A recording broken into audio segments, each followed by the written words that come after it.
दोस्तों शायद आप लोगों को पता नहीं है तो ध्यान से सुने, आर्ट्स कॉमर्स साइंस के सारे स्टूडेंट्स। दोस्तों जो हमारा मॉडल पेपर जारी होती है ना, वो हमारा जेसीईआरटी हमारा पेपर जारी करता है मॉडल पेपर। जब हमारा एग्जाम लेते हैं दोस्तों तो जेसीईआरटी ने मॉडल पेपर दिखाया किस प्रकार से आपके एग्जाम में क्वेश्चन आएगी, और मेरे भाई हमारा एग्जाम लेते हैं JAC board, Jharkhand academic council, और मेरे भाई वो एग्जाम लेता है अपने अनुसार। इस तरह से मेरे दोस्तों आप लोगों के साथ धोखा हुआ है। क्यों सर? क्योंकि हमारा जैक बोर्ड कोढ़िया बोर्ड है। वो क्या करते हैं भाई, दूसरे बोर्ड से कॉपी करके आपके एग्जाम में प्रश्न को डाल दिया जाता है। और मेरे दोस्तों जैक बोर्ड का जो हमारा पैटर्न होते हैं, इस पैटर्न में एग्जाम को ना दे के सीबीएसई पैटर्न के अकॉर्डिंग सेट किया जाता है।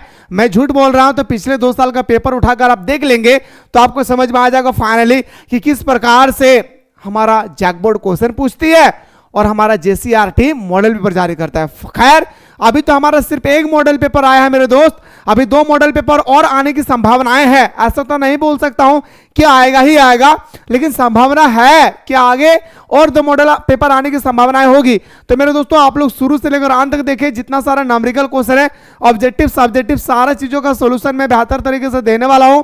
बस याद रखिएगा कि जैसा आप लोग देख रहे हैं वैसा आपके एग्जाम में आने वाला नहीं है, क्योंकि दोस्तों मैं बताना पसंद करता हूं दूसरे टीचर्स की तरह नहीं कि वैसा ही आएगा।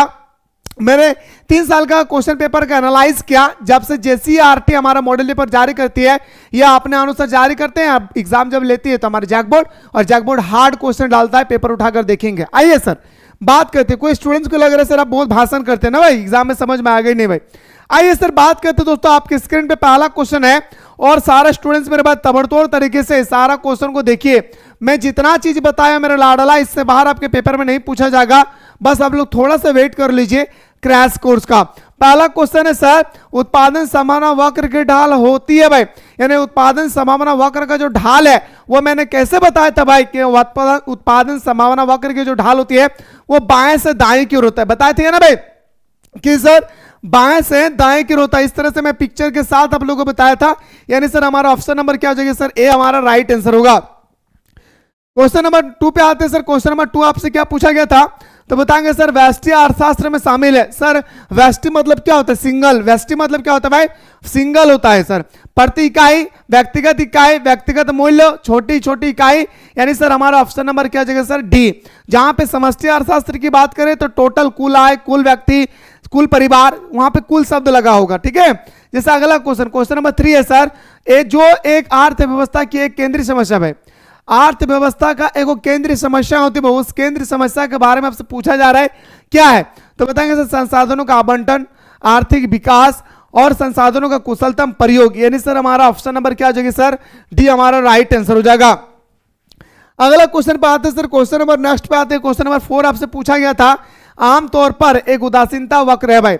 आपसे पूछा गया सर कि आमतौर पर एक उदासीनता वक्र है। आप लोग सोच रहे सर ये मॉडल पेपर जो जारी हुआ है वो कहां से जारी हुआ है। मेरे भाई मैं बोलेंगे तो शायद आप लोगों को यकीन नहीं होगा, खैर रहने दो मेरे भाई, याद रखिएगा, ठीक है। खैर आप लोग देख रहे हैं, अच्छी बात है भाई, मॉडल पेपर को देखना बहुत जरूरी है, ठीक है। बस इतना याद रखिएगा, इतना सिंपल क्वेश्चन एग्जाम में नहीं आएगा भाई।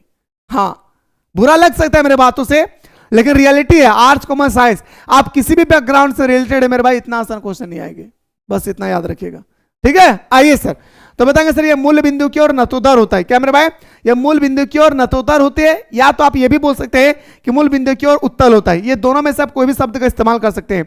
अगला क्वेश्चन पे आते हैं सर, क्वेश्चन नंबर हमारा 5।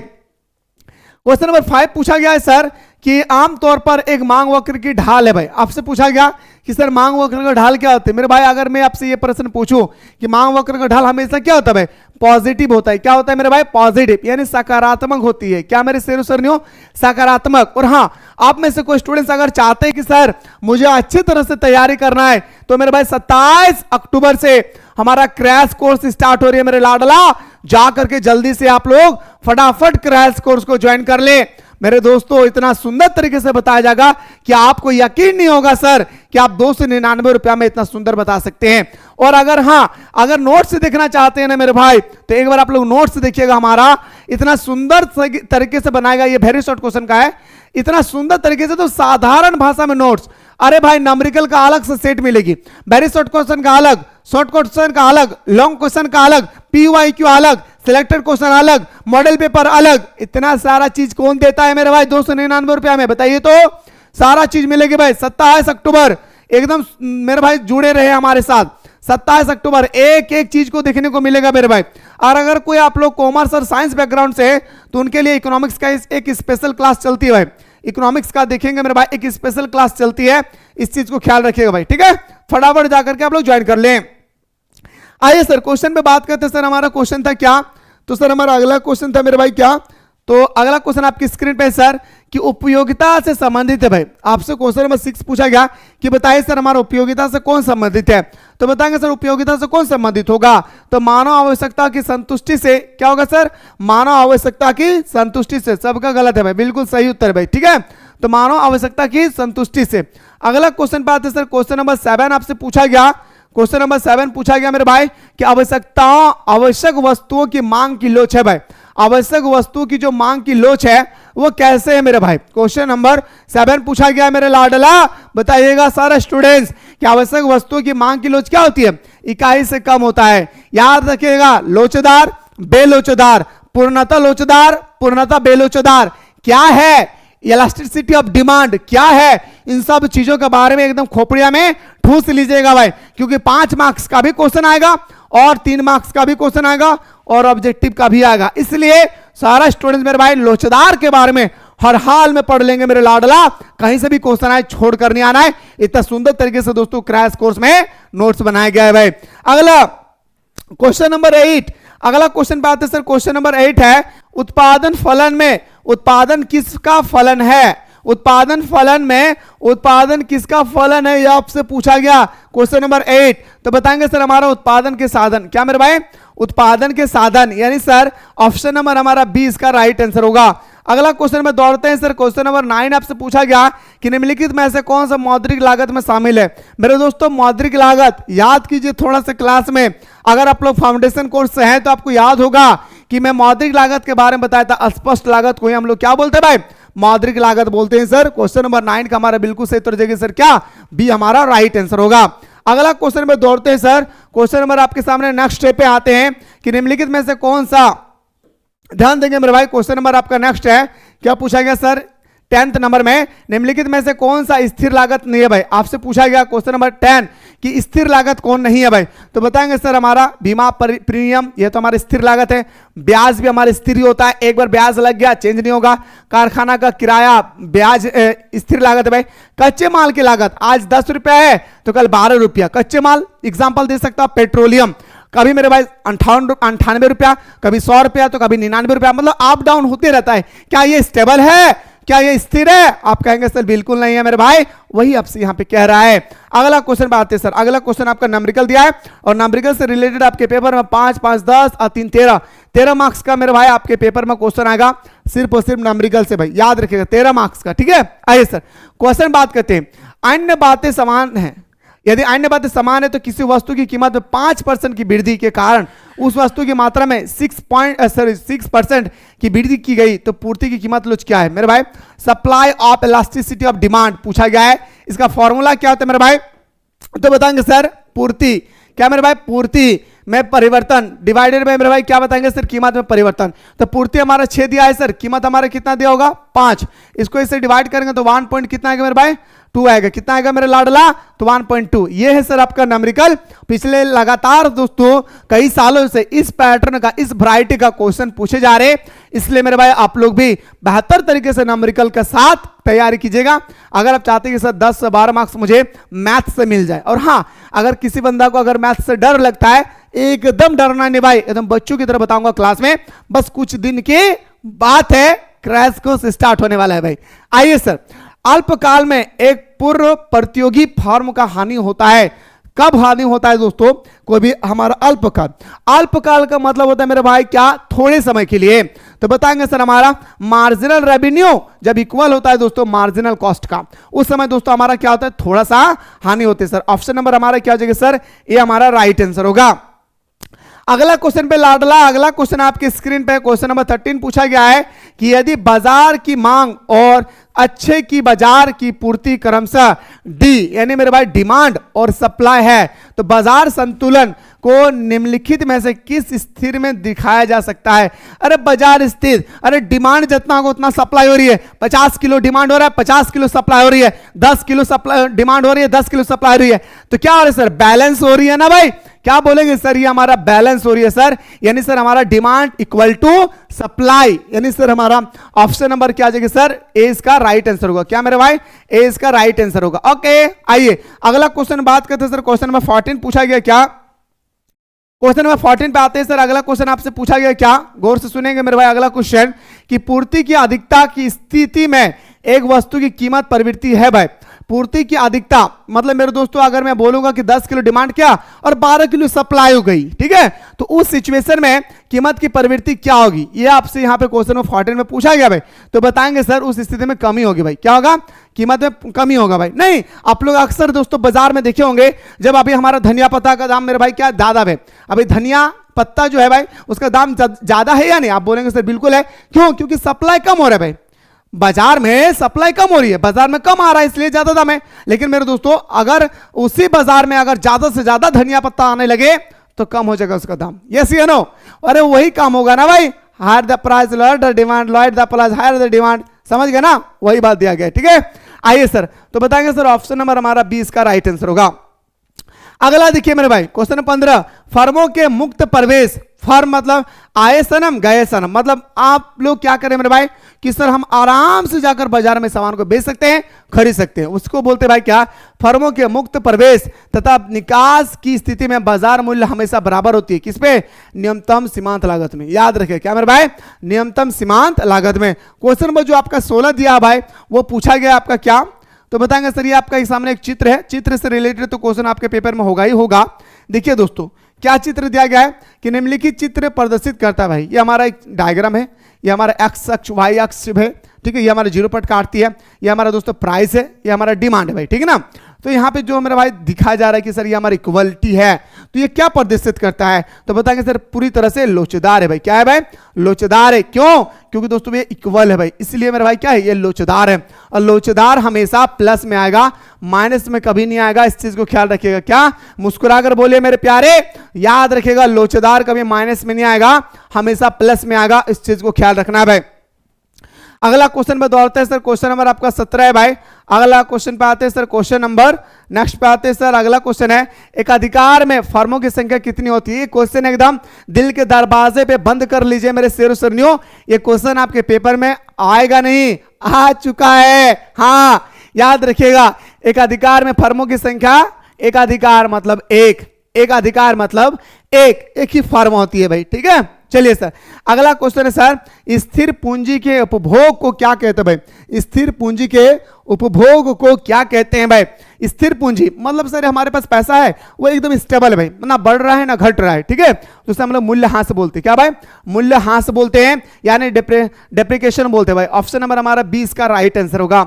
अगला क्वेश्चन मैं फिर से क्या आ रहा हूं भाई, इकोनॉमिक्स पर ज्यादा समय दीजिएगा, याद रखेगा आपने जो भी और 4 सब्जेक्ट लेकर रखा है उसकी तुलना में इकोनॉमिक्स में ज्यादा सब्जेक्ट में ज्यादा समय देना है भाई। मेरे दोस्त ये देखकर आप लोग ये अंदाजा मत लगाइए कि इसी पैटर्न में हमारा एग्जाम होगा।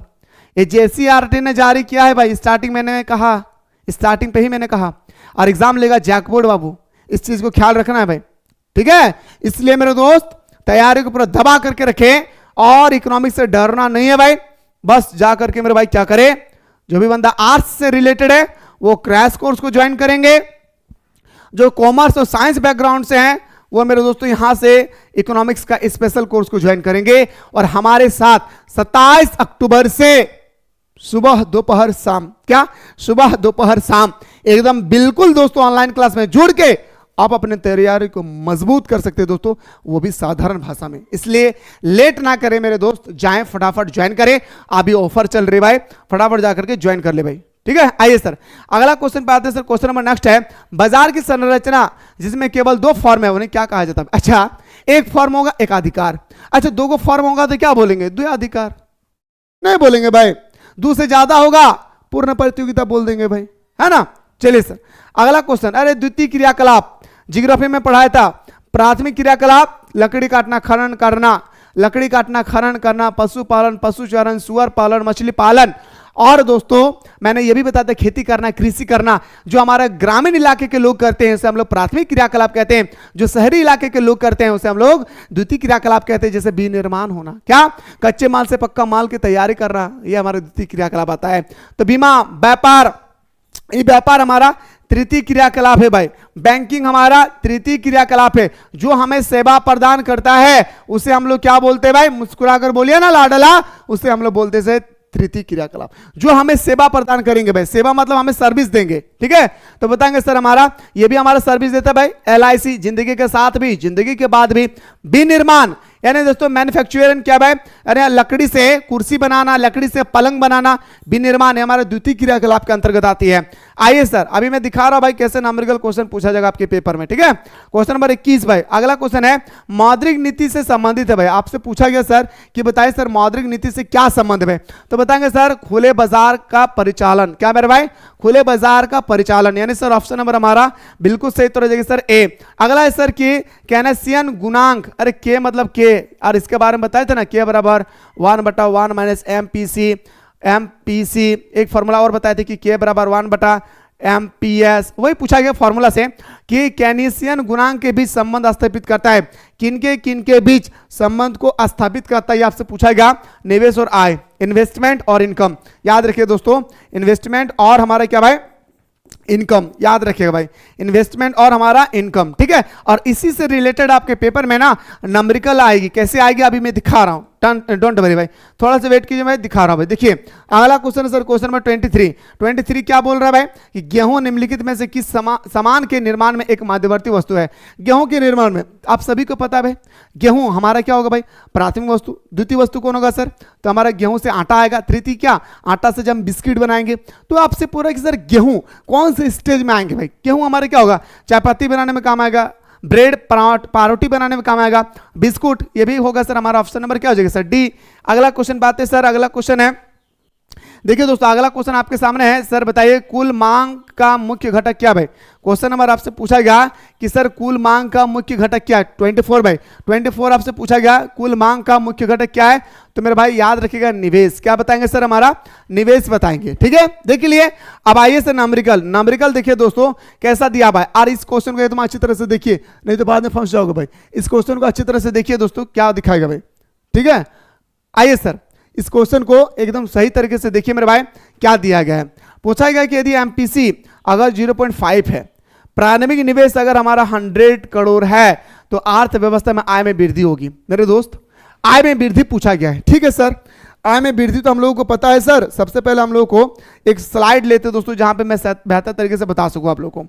आय में वृद्धि यानी सर हमारे पूछा गया क्या, डेल्टा वाई पूछा गया है। और डेल्टा वाई का फॉर्मूला आता है सर क्या, के इंटू डेल्टा आई। ओके सर, यह फॉर्मूला दोस्तों हमसे पूछा गया है। और हमारे पास जो दिया हुआ है ना भाई, वो MPC बराबर 0.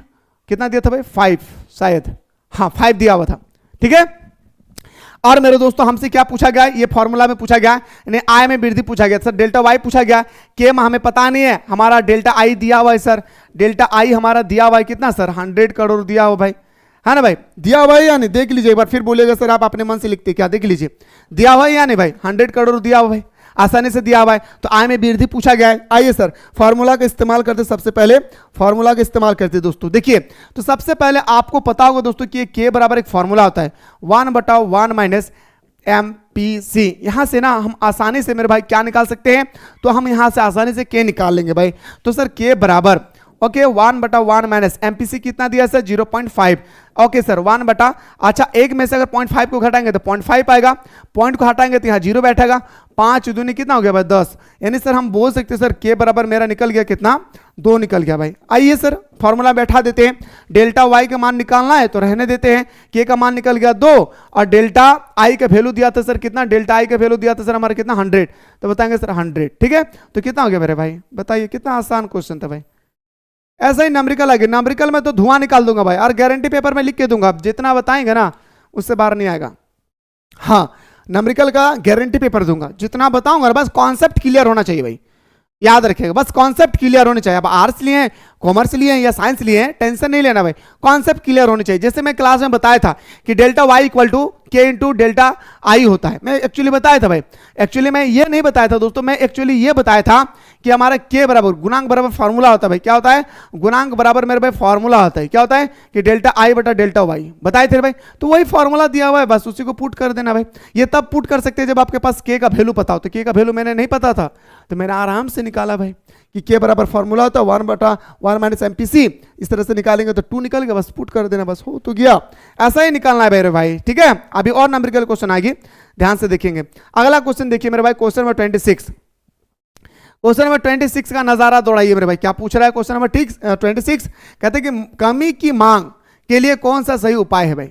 कमी की मांग, in which of the correct measure of the deficiency demand, ये आपसे 26 पूछा गया भाई। तो बताएंगे सर हमारा राजकोषीय उपाय और हमारा मौद्रिक उपाय, यानी सर हमारा ऑप्शन नंबर क्या आ जाएगा सर? सी इसका राइट आंसर होगा।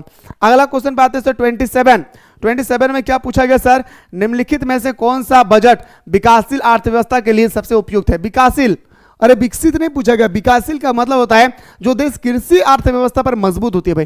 कृषि के लिए जो देश जाने जाते हैं भाई, उसे हम लोग विकासशील बोलते हैं। जैसे भारत विकासशील देश है, जैसे हमारा आपका पाकिस्तान विकासशील देश है, वही विकासशील के बारे में पूछा गया। तो घाटे का बजट, क्या बताएंगे सर? घाटे का बजट। अगला क्वेश्चन पे आते हैं सर, क्वेश्चन नंबर नेक्स्ट पे आते हैं। क्वेश्चन नंबर आपका 28 पूछा गया मेरे लाडला। क्या? ध्यान से देखेंगे, जो व्यय सरकार के लिए परिसंपत्ति नहीं बनता है उसे क्या कहते हैं भाई? व्यय मतलब कुछ कुछ पैसा सरकार ऐसी देती है ना भाई, सरकार तो पैसा देती है लेकिन सरकार का कोई प्रॉफिट नहीं। जैसे विधवा पेंशन दे रही है भाई, सरकार को प्रॉफिट है। जैसे दोस्तों 60 वर्ष का हो गया है, उनको पैसा दो, क्या सरकार को कोई प्रॉफिट है भाई? नहीं ना। तो ऐसे संपत्ति को राजस्व व्यय बोलते हैं भाई। क्या बोलते हैं? ऐसे संपत्ति को राजस्व व्यय बोलते हैं। मतलब सरकार कभी कभी ऐसा जगह पे पैसा इन्वेस्ट करती है जिससे उनको जीरो प्रॉफिट होता है, ठीक है। आइए सर अगला, बजट में शामिल हो सकता है भाई। इसमें से आपसे पूछा गया कि कौन बजट में शामिल हो सकता है? 29 बजट में कौन शामिल हो सकता है दोस्तों, ये आपसे पूछा गया। तो बजट में राजस्व घाटा शामिल होगा, प्राथमिक घाटा शामिल होगा, मौद्रिक घाटा शामिल होगा, यानी सर हमारा ऑप्शन नंबर क्या हो जाएगा सर? डी इसका राइट आंसर होगा। अगला क्वेश्चन पे आते सर, व्यापार संतुलन। पिछले साल भी पूछा गया था दोस्तों, ये क्वेश्चन पिछले साल भी पूछा गया था व्यापार संतुलन के बारे में, ठीक है ना। तो व्यापार संतुलन का एक फॉर्मूला है मेरे भाई। क्या? तो दृश्य वस्तुओं का निर्यात और दृश्य वस्तुओं का आयात, यानी आयात और निर्यात के अंतर को दोस्तों हम लोग क्या बोलते हैं? Balance of trade. याद रखिएगा, बैलेंस ऑफ ट्रेड, ठीक है। आप लोग देख रहे हैं मेरे लाडला, इतना आसान क्वेश्चन नहीं आएगा मेरे भाई। ऐसा मत समझिएगा कि सर जैसे अभी हम लोग देख रहे हैं वैसा ही क्वेश्चन आएगा। पेपर उठाकर देखेंगे, PYQ 2 साल का, ज्यादा तो मैं नहीं कहूंगा, 2 साल का PYQ उठाकर देख लेंगे तो आपको शायद अंदाजा लग जाएगी मेरे भाई कि क्या क्वेश्चन दिया था और क्या अभी मॉडल पेपर जारी किया है, ठीक है ना। पर टेंशन नहीं लेना भाई। जैसे अगला क्वेश्चन है भाई, अस्थापन वस्तु को पूरक वस्तु के बीच क्या अंतर है? अस्थापन वस्तु और कॉम्प्लीमेंट्री गुड्स, यानी what is the difference between substitution और गुड्स एंड कॉम्प्लीमेंट्री गुड्स में क्या अंतर है भाई? आप सभी को पता है दोस्तों, पूरक वस्तु उसे कहते हैं जो एक दूसरे के बिना नहीं चल सकता है। जैसे पेन और स्याही साथ साथ चलेगी, कार और पेट्रोल साथ साथ चलेगी, जो एक दूसरे के बिना नहीं चल सकता है। और अस्थापन वस्तु का मतलब होता है अगर वो ना भी रहे तो हम चलाएंगे। जैसे चाय का दाम बढ़ गया, कॉफी पिएंगे, गुड़ का दाम बढ़ गया, चीनी खाएंगे। समझ रहे ना भाई? इसके बारे में बताऊंगा क्रैश कोर्स में, ठीक है। 27 अक्टूबर भूले ना भाई, कोई भी स्टूडेंट्स भूले ना, 27 अक्टूबर। ये सब सारा आप क्वेश्चन देखिएगा मेरे भाई, सारा क्वेश्चन मैं क्रैश कोर्स में आज डाल दूंगा, मतलब इसका आंसर विथ आंसर के साथ में डाल दूंगा। आप लोगों को मैं नंबरिकल दिखा रहा हूं, देखिए नंबरिकल का क्वेश्चन देखिए मेरे भाई। मैं कितना सुंदर क्लास में बताया था दोस्तों, याद कीजिए। जब किसी वस्तु की कीमत 8 रुपये प्रति इकाई, तब उसकी मांग 500 इकाई बढ़ जाती है, और जब इसका मूल्य 6 रुपया कमी हो जाती है तो ये 6 इकाई तक बढ़ जाती है। मांग की लोच बताए, कितना सुंदर बताया था दोस्तों। इलास्टिसिटी ऑफ डिमांड का फॉर्मूला बताए थे, डेल्टा, याद रखिए दोस्तों, बताए थे या नहीं भाई? चलिए सर, ये इलास्टिसिटी ऑफ डिमांड दोस्तों आप लोगों को बहुत सुंदर तरीके से पता होगा। एक एक चीज मेरे भाई मैं आप लोगों को नेक्स्ट वीडियो में बताने की कोशिश करूंगा। देखिए दोस्तों, ये सब पता है, ये सब 5-5 मार्क्स का है बाबू, सॉरी 3 मार्क्स का, ये सब 3 मार्क्स का, 5 मार्क्स का भी नंबरिकल आता है भाई, ठीक है ना। यहाँ पे नहीं दिया हुआ है लेकिन मेरे दोस्तों देगा ही देगा आपके एग्जाम में। देखो GDP, केंद्रीय बैंक, अरे केंद्रीय बैंक का तो आएगा ही आएगा, ये क्वेश्चन पेपर फर्स्ट है भाई, ठीक है। इतना सुंदर तरीके से दोस्तों बताया जाएगा, कहीं भी कोई भी तकलीफ आप लोगों को होने नहीं देंगे। बस शर्त मेरे भाई कि आप लोग हमारे साथ 27 अक्टूबर से एकदम जुड़े रहिएगा। कहाँ पे? हमारा क्रैश कोर्स में। या जो भी स्टूडेंट्स ने इकोनॉमिक्स का स्पेशल कोर्स ज्वाइन किया है या करने वाले मेरे दोस्तों, फटाफट जाकर के ज्वाइन कर लेंगे। और हमारे साथ दोस्तों सुबह दोपहर शाम तीनों टाइम दोस्तों बेहतरीन तरीके से जुड़ के एकदम हमारा नोट्स देखिए ना भाई, मेरा नोट्स देखिए भाई, एकदम साधारण भाषा में। जब भी हमारा नोट्स होगी ना भाई, एकदम साधारण भाषा में होगा, एकदम साधारण भाषा में होगा, एकदम देसी भाषा में होगा, ताकि मेरे दोस्तों मैं अच्छी तरह से आप लोगों को समझा सकूं। फिलहाल बात करता हूं दोस्तों नेक्स्ट वीडियो में, तब तक आप लोग स्वस्थ रहे, मस्त रहे, पढ़ाई में व्यस्त रहे।